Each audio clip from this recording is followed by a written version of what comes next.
1 in 3 Americans today has either diabetes or prediabetes. That's over 100 million people whose bodies can't properly process sugar. Meanwhile, in medieval Europe, sugar was literally prescribed by doctors as medicine. Wealthy nobles consumed it regularly, monks made elaborate sugar sculptures for religious festivals, and apothecaries used it to cure everything from coughs to digestive problems. These people weren't getting diabetes, they weren't suffering from metabolic syndrome, and they certainly weren't dealing with the epidemic of obesity that's killing modern Americans at unprecedented rates. The difference isn't genetics, it isn't portion sizes, and it isn't that they exercised more. The difference is that medieval sugar and modern sugar are two completely different substances, and what happened between then and now is one of the most profitable betrayals in food history. What you're about to discover will change every single thing you thought you knew about sugar, health, and why your great-grandfather could eat dessert every single day without ever stepping foot in a doctor's office, while you can't even look at a cookie without your blood sugar spiking. And if you want to keep discovering knowledge that the food industry has buried for profit, subscribe now to Medieval Histories and hit that notification bell. Because what I'm about to reveal is information that billion-dollar corporations would prefer you never learned. See, when you pick up a bag of sugar at your local grocery store today, you're not buying food, you're buying a chemical, and I can prove it. The story of how we got here involves deception on a scale so massive that it's reshaped human metabolism itself, created industries worth hundreds of billions of dollars, and convinced 3 generations of Americans that the poison killing them is just a normal part of life. But before the lies, before the Industrial Revolution, before the chemical refineries disguised as food processing plants, there was real sugar. And it didn't just fail to cause disease, it actually helped prevent it. Let's talk about what's happening to your body right now. If you're like 67% of Americans, you're either overweight or obese. If you're over 45, there's a 50% chance you have some form of metabolic disease. You've probably felt that crash in the afternoon, that desperate need for something sweet, that fog in your brain that only clears after you've had your fix. You've probably noticed that the more sugar you eat, the more you crave it, like some kind of addictive substance that's hijacked your body's natural signals. You've probably been told it's your fault, that you lack willpower, that you just need to eat less and move more. But here's what they're not telling you. Your grandfather ate sugar his whole life and never had these problems. Your great-grandmother baked pies and cakes and cookies, fed them to her children, and nobody in that family developed diabetes. What changed wasn't your genetics, it wasn't your metabolism, and it certainly wasn't your character. What changed was the sugar itself. The substance you're putting in your coffee every morning has as much in common with medieval sugar as motor oil has with olive oil. They might look similar, they might both be called by the same name, but chemically, biologically, and metabolically, they are not the same thing. And the symptoms you're experiencing, that brain fog, those energy crashes, that inability to lose weight no matter what you do, those aren't character flaws. Those are your body's natural response to being poisoned by an industrial chemical that was designed for shelf stability and profit margins, not human health. The food industry knows this. They've known it for decades, and they've spent billions making sure you blame yourself instead of them. You see, when you consume modern refined sugar, your body receives a massive dose of pure energy with absolutely none of the cofactors it needs to process that energy safely. It's like trying to start a fire with gasoline but no oxygen. The fuel is there, but the system can't handle it properly, so instead of clean burning energy, you get metabolic chaos. Your pancreas freaks out and dumps massive amounts of insulin into your bloodstream. Your liver gets overwhelmed and starts converting excess sugar into fat. Your brain's reward centers light up like a Christmas tree, creating addiction pathways identical to those seen in cocaine users.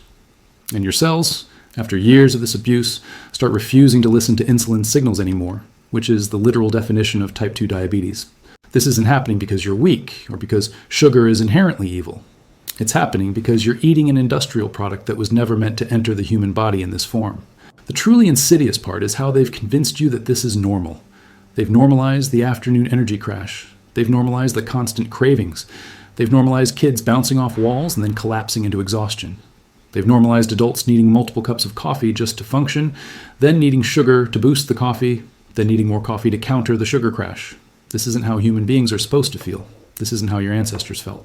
A medieval peasant working in the fields from sunrise to sunset had steady energy all day long. They didn't need snacks every 2 hours. They didn't understand the concept of a 3 o'clock slump. Their bodies knew how to burn their own fat for fuel during the long gaps between meals, something your body has completely forgotten how to do, because it's been hijacked by the constant insulin spikes that refined sugar creates. And when you try to break free, when you try to quit sugar cold turkey, you experience actual withdrawal symptoms, headaches, irritability, fatigue, intense cravings that feel impossible to resist. Does that sound like a normal food to you, or does that sound like a drug? The sugar industry will tell you that sugar isn't addictive, that it's just pleasurable, that comparing it to drugs is hysterical fear-mongering. Meanwhile, brain scans show that sugar activates the exact same neural pathways as heroin. Studies show that rats will choose sugar over cocaine when given the choice.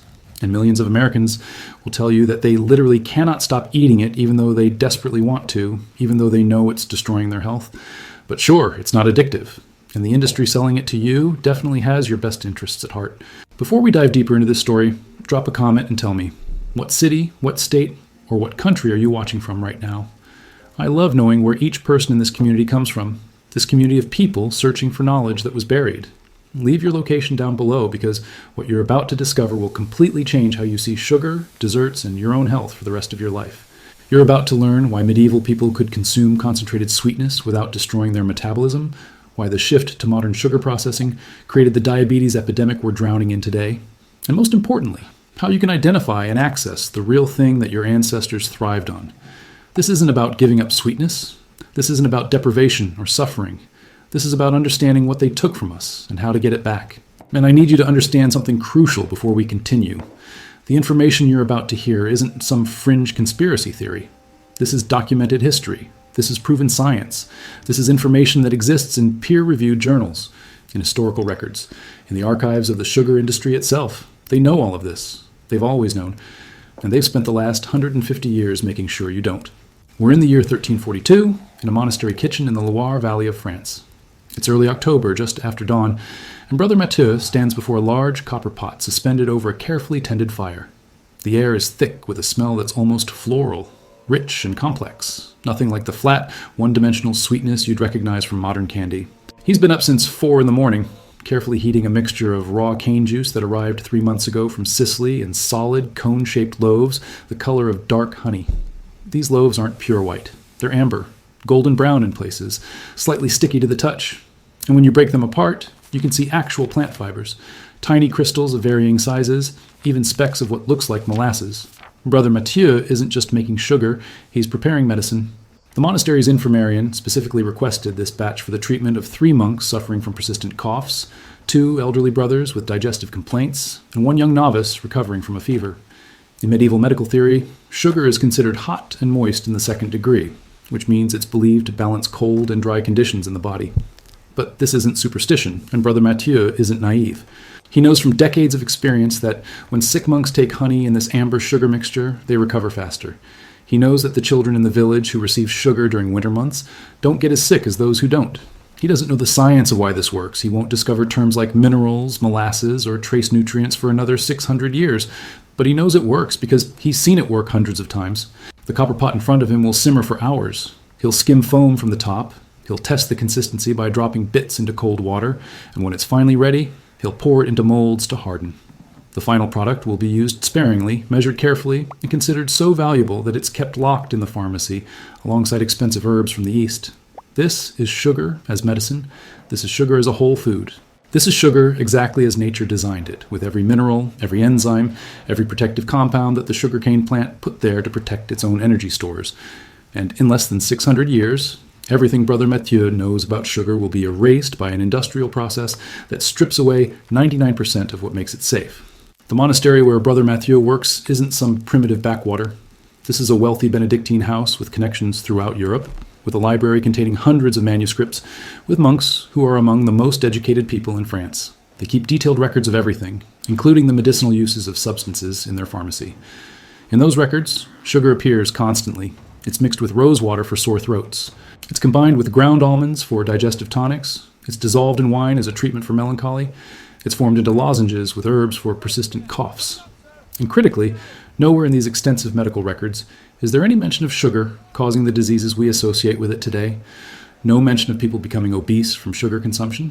No mention of mysterious wasting diseases where people urinate constantly and lose weight despite eating well, which is how diabetes presented before modern medicine. No mention of children becoming hyperactive and uncontrollable after consuming sweets. The silence is deafening because these problems simply didn't exist. And before you say that's because sugar was rare and expensive so people barely ate any, let me stop you right there. Sugar was expensive, yes, but the wealthy consumed it regularly and in significant quantities. Noble households in the 1400s went through pounds of sugar per week. Kings and queens had entire rooms dedicated to sugar work, where craftsmen created elaborate sculptures and decorations made entirely of sugar. The court of Henry IV of England in the early 1400s served sugar at nearly every meal.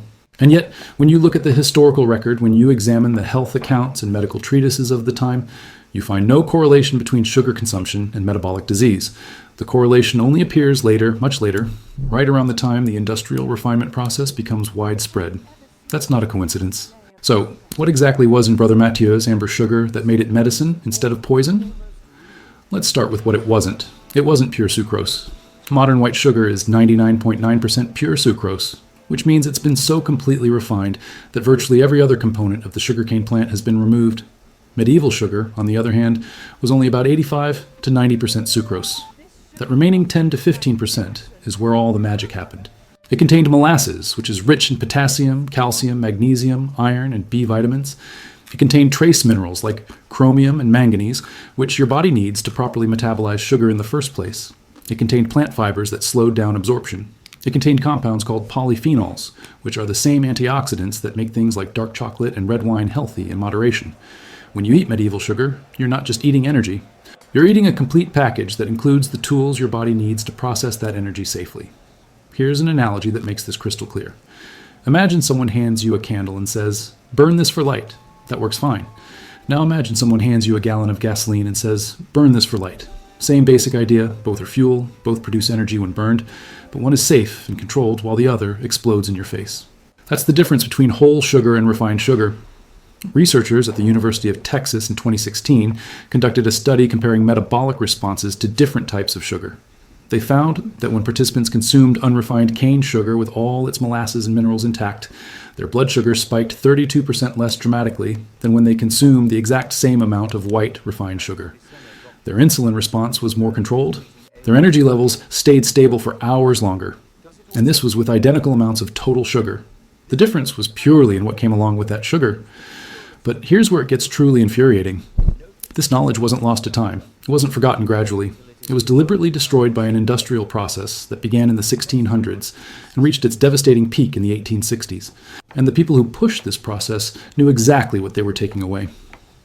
Let's talk about chromium for a second, because this is where the betrayal becomes absolutely crystal clear. Chromium is a trace mineral that your body needs to produce a substance called glucose tolerance factor, which helps insulin work properly.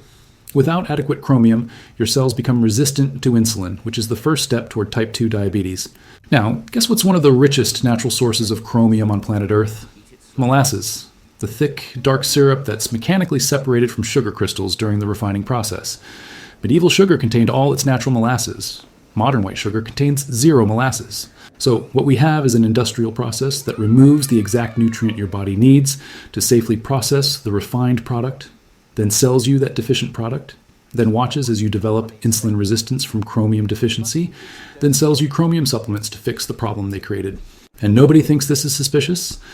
Nobody questions why diabetes rates were virtually non-existent when people ate whole sugar but exploded to epidemic levels within 2 generations of widespread sugar refinement?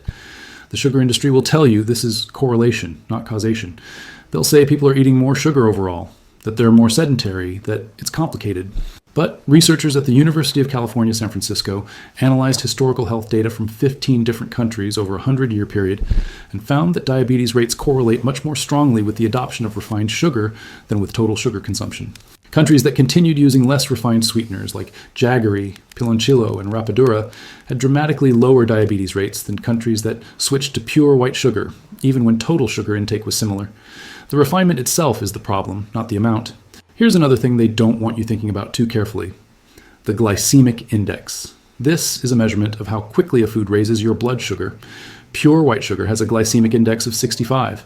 Whole cane sugar with all its molasses and fiber intact has a glycemic index of 43 to 55, depending on the processing method.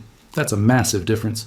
It's the difference between a food that sends your blood sugar on a roller coaster and a food that provides steady, sustained energy.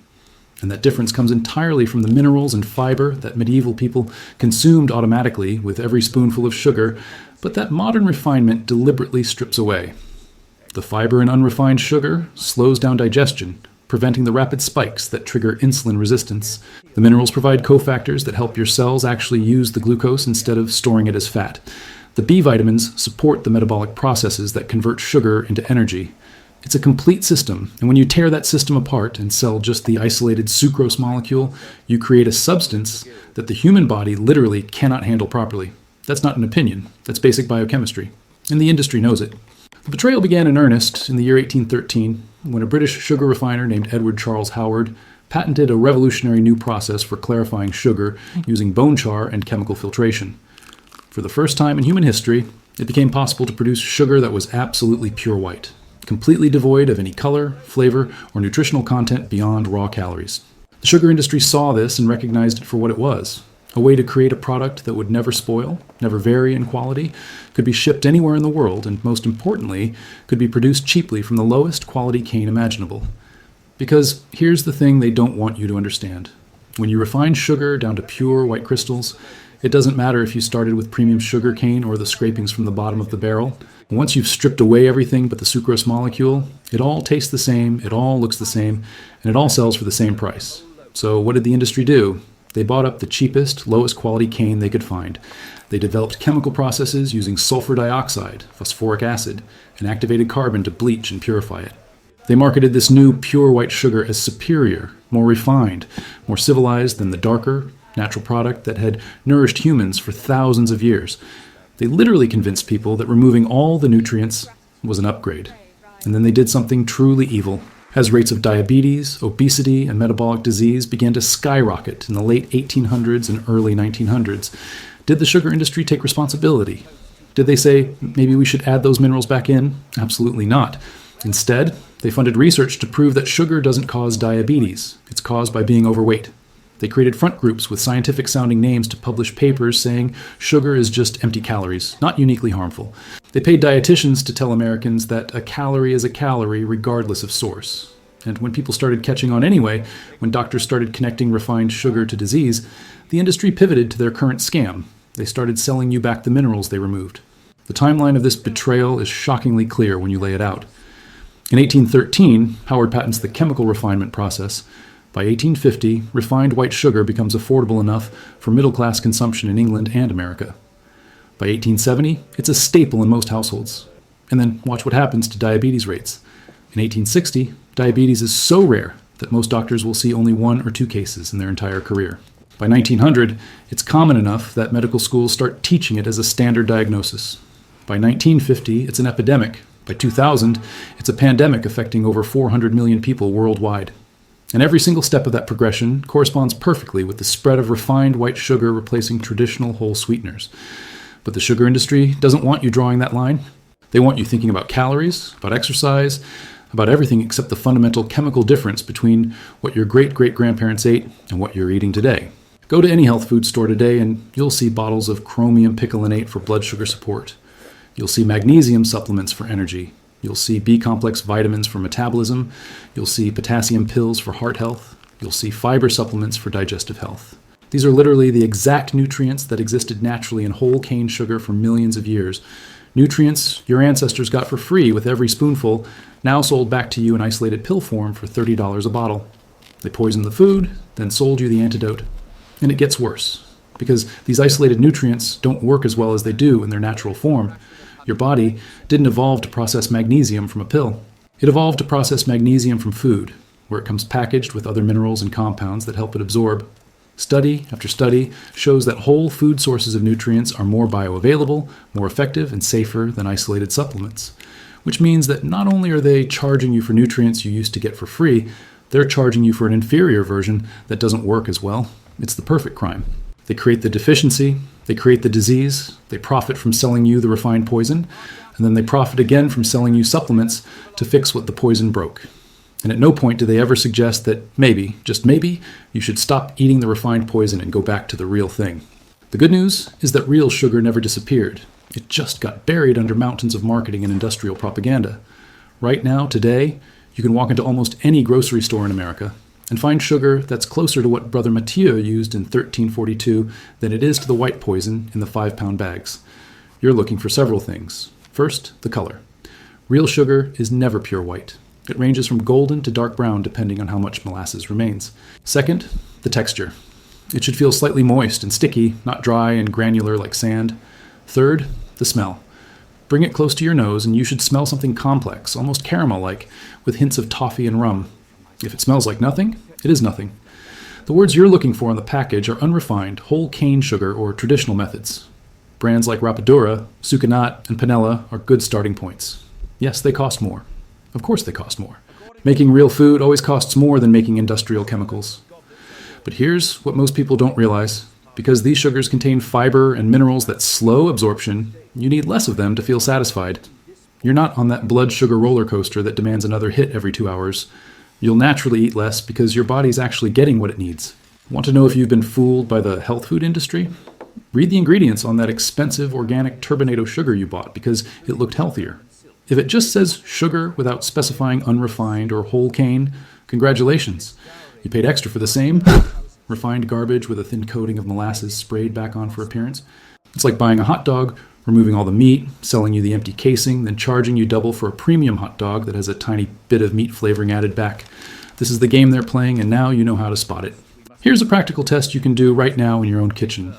Take whatever sugar you currently have and put a spoonful in a glass of water. Stir it gently. If it dissolves completely, leaving perfectly clear water, that's refined sugar. If it dissolves, but leaves the water slightly cloudy or colored, that's partially refined sugar with some molasses remaining.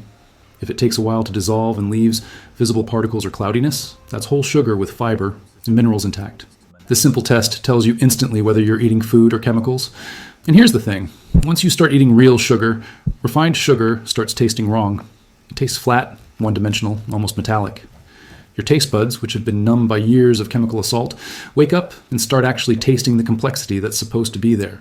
Whole cane sugar tastes rich, deep, almost savory in some varieties. It has notes of caramel, butterscotch, even slight mineral flavors that let you know you're eating something that grew in soil and was touched by sun. That's what sugar is supposed to taste like. That's what it tasted like for thousands of years before the Industrial Revolution convinced us that white and pure was better than golden and whole. This knowledge wasn't lost. It was just buried under generations of industrial propaganda that convinced us refinement equals improvement. Every time you choose whole cane sugar over the refined poison, every time you read a label and reject the chemical imposter, every time you share this information with someone who's struggling with blood sugar problems they think are their fault, you're rescuing wisdom that kept humans healthy for millennia. Medieval monks weren't smarter than us, they weren't blessed with better genetics, they just hadn't yet been lied to by an industry that puts profit over human life. If this video opened your eyes to what the sugar industry has been hiding, hit that like button down below. It really helps the channel keep bringing these truths that billion-dollar corporations would prefer you never discovered. And if you're not subscribed yet, subscribe now to Medieval Histories and hit that notification bell because every week we unearth more knowledge that they'd rather you never found.